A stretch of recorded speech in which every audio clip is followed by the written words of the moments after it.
Menos bla bla bla y más realidad. El rollo de Gabriela Alarcón, muy buenos días, ¿cómo estás? Hola, ¿qué tal? ¿Cómo están ustedes? Muchas Muy gracias por este bien, espacio. Bueno, gracias. oye, pues a ver, viene el tema del regreso a clases, se ha armado un gran debate, la salud de los niños, la salud mental de los niños. ¿Cómo están viendo ustedes el tema?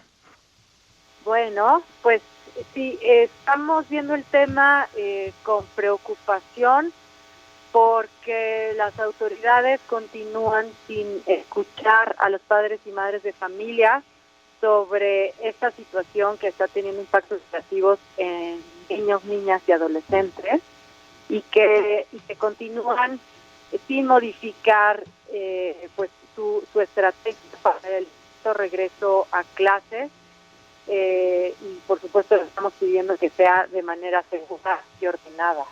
Entonces estamos preocupados porque aún no tenemos respuestas del gobierno federal. Pero ¿hay manera de regresar, ahora que contés, con seguridad y orden y que esto digamos, sea universal? Eh, Universal creo que sería una palabra que usaría con mucha cautela, pero sí hay manera de hacerlo de manera escalonada, eh, empezando con las escuelas que ya estén listas y que ya hayan desarrollado sus propios protocolos de seguridad de higiene, que a lo mejor cuenten con las instalaciones mínimas necesarias para poder hacerlo y hay un poquito después, ¿no? Se podría reabrir las escuelas en donde el gobierno federal, las fundaciones y toda la comunidad educativa puedan invertir para pues sanar estos rezagos en infraestructura que hay sí en otras escuelas y que hay que reconocer. Oye, Gabriela, ¿qué tal? Alejandro Sierra, un gusto que estés aquí con nosotros. Muchas gracias, Alejandro. Hola. Están pensando, bueno, se habla de que el regreso a las escuelas se puede dar ya a partir del 1 de marzo. No, no, ¿No? no, nosotros no somos esa fue la Sí, lo sé, Asociación Nacional de Escuelas Particulares. Nosotros somos movimientos de padres y madres de familia. lo No sé. queremos ponerle una fecha todavía, ¿no? Ok, esa era mi pregunta. Si ustedes estaban en este sentido, apostándose ya por el 1 de marzo, o más bien por todo lo que acabas de platicar ahorita que tiene que ver con la salud. Pero tú dime cómo vive un padre de familia, ¿no? Esta situación de la pandemia ya un año, donde claramente por un lado vemos un gobierno que prefiere abrir bares y gimnasios a escuelas, que no tiene una política pública destinada a apoyar, por una parte, me queda claro, a las escuelas privadas, ¿no? Que tampoco la está haciendo con las escuelas públicas, pero cómo vive un padre de familia esta situación de tener a los hijos viendo que de alguna u otra forma no están recibiendo una educación de calidad, que no están socializando, que están teniendo ya efectos importantes en sus propias personalidades, porque es un momento importante digamos que en la creación de la personalidad de un niño. ¿Cómo ves todo este tema del manejo del gobierno en relación a las escuelas privadas? Gracias por esa pregunta, creo que es bien importante. Y te lo contesto a nivel nacional y de la comunidad de padres y madres con los que estamos en contacto. Eh, yo muchos, bueno, y al hablar por mí hablo de todas estas familias en las que estoy en contacto. Los veo con mucha tristeza. Sin duda, vemos que a pesar de que nosotros tenemos la mayoría de los que estamos en este movimiento a nuestros hijos en escuelas particulares y que afortunadamente tienen un respaldo para poder aprender con el uso de las últimas tecnologías disponibles, si así se puede decir. Vemos que están desmotivados, en algunos casos enojados, frustrados, se sienten como en edad, y vemos que no están aprendiendo como podrían aprenderlo con todo su potencial. Ahora, también en nuestro movimiento se están sumando padres y madres de familias de escuelas públicas y que por supuesto que el impacto en esto es profundamente mayor que lo que están los niños en las escuelas privadas. Entonces, tenemos que pensar y hablar por todos los niños de este país y tenemos todos que trabajar y hacer que el gobierno nos escuche para que, si bien también hay muchos padres y madres de familia que tienen mucho miedo y se entiende por regresar a las clases porque esto es un riesgo adicional, creemos que eso sí se puede hacer si todos lo trabajamos de manera conjunta para que ese riesgo sea mínimo e incluso es menor los riesgos que hay de contagiarse en las escuelas que de salir al mercado, que de ir a algún centro comercial, en donde hoy los niños tienen que salir a algún lado. Es mejor que lo hagan en las escuelas a que se vayan a otros lugares en donde hay menos pronto. Gabriela, buenos días. Augusto Chacón. ¿Ustedes tienen medidos todos estos impactos negativos, por ejemplo, tasa de deserción? ¿Qué está pasando con la violencia intrafamiliar y cuál es la afectación que ustedes han encontrado en los aspectos que sí provee la escuela, esos aprendizajes que suceden en la escuela? Sí. Mira, no hay mucho dato oficial, desafortunadamente, pero ya hay algunos primeros estudios que están sacando, por ejemplo, 6 universidades, en donde encontraron que, por ejemplo, el 72% de los alumnos dicen que su principal impacto, en donde están peor que antes, es el no poder ver a amigos y no estar en la escuela. Ese es el 72%. Luego encontraron que el 25%, o sea, una cuarta parte de los alumnos que encuestaron, están en un altísimo riesgo de desertar la escuela para el próximo ciclo escolar.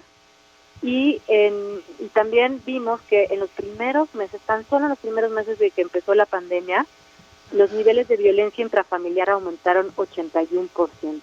México es el primer lugar entre los países de la OCDE con violencia infantil. Entonces creemos que esto de que la gran mayoría de los niños están más seguros en su casa, tiene sus matices, ¿no? Y tenemos que tomar en cuenta que desafortunadamente en nuestro país hay muchísimas, la gran mayoría de las familias pues no necesariamente son tan seguras y muchas veces las escuelas representan sitios más seguros, en donde no están violentados y en donde incluso pueden recibir una mejor alimentación y educación y apoyo emocional. Gabriela, tú dices que no comparten esta idea de la Asociación Nacional de Escuelas Particulares de que hay que regresar ya de golpe el próximo lunes. Me parece muy correcto, pero ¿qué pasos habría que ir dando? O sea, ¿cómo vamos a hacer esta aproximación sucesiva? ¿Qué es lo primero que tendríamos que hacer para hacer realidad el regreso seguro a clases? Claro, y gracias por preguntarlo, porque esto me parece clave. Y nosotros vemos que en el corto plazo tenemos que convencer al gobierno federal de cambiar su acuerdo salud que fue publicado en el Diario Oficial de la Federación, en donde únicamente pueden regresar a clases aquellos estados que se encuentren en semáforo verde. Creemos que debe ser permitido, más no obligatorio, pero sí permitido, que las escuelas que ya se encuentren a partir de un semáforo naranja puedan empezar a dialogar con las escuelas y por supuesto con los gobiernos estatales para prepararse para escritura. ¿Y cómo se prepara?